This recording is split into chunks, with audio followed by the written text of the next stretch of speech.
Set,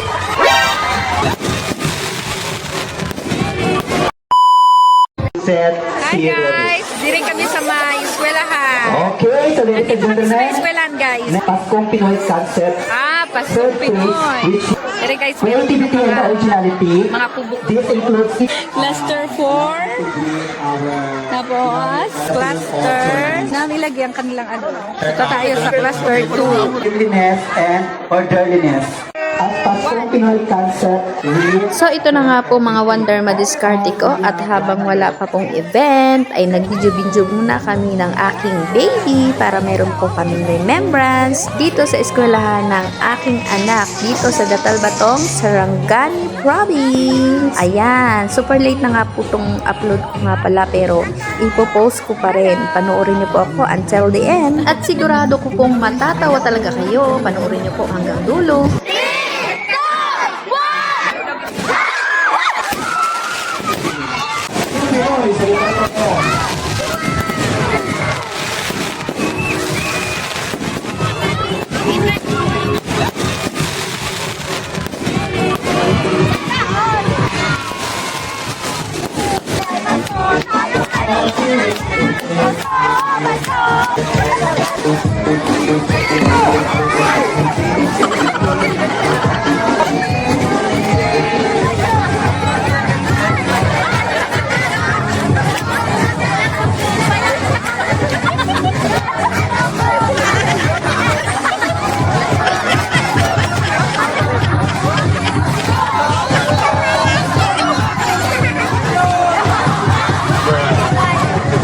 At syempre po guys, hindi mawala intermission dance bago magsimula ang pageant.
Rodolfo D'Amato.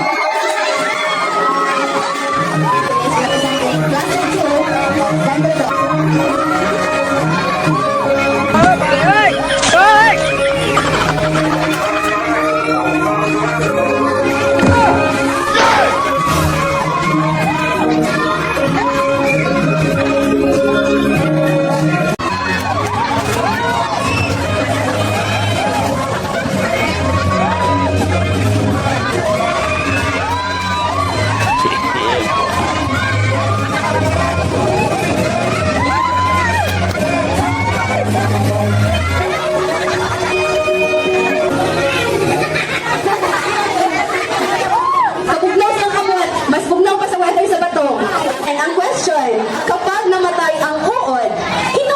din ba?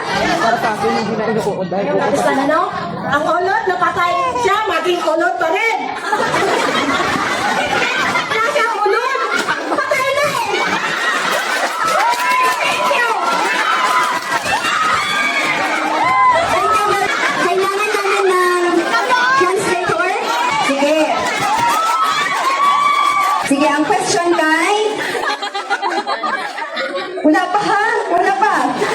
Ang question kay, pwede bang kainin sa gabi ang pagkain nasa loob ng lunch box? Pangutana, pwede ba lang nakaunon ng pagkaon sa suot at balunan nga para sa hugtuit gabiin mo kaunon?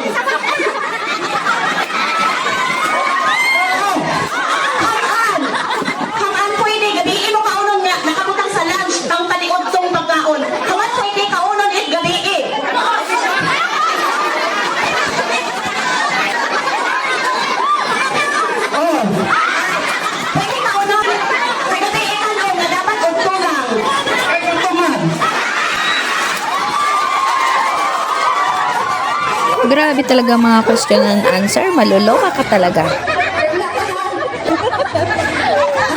Ano bang isa? Ang lamok ba kung matulog, lamokulpod?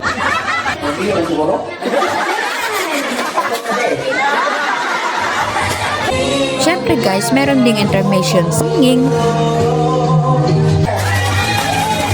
Which means Cluster 3 is the most eco-friendly Kubo awardee.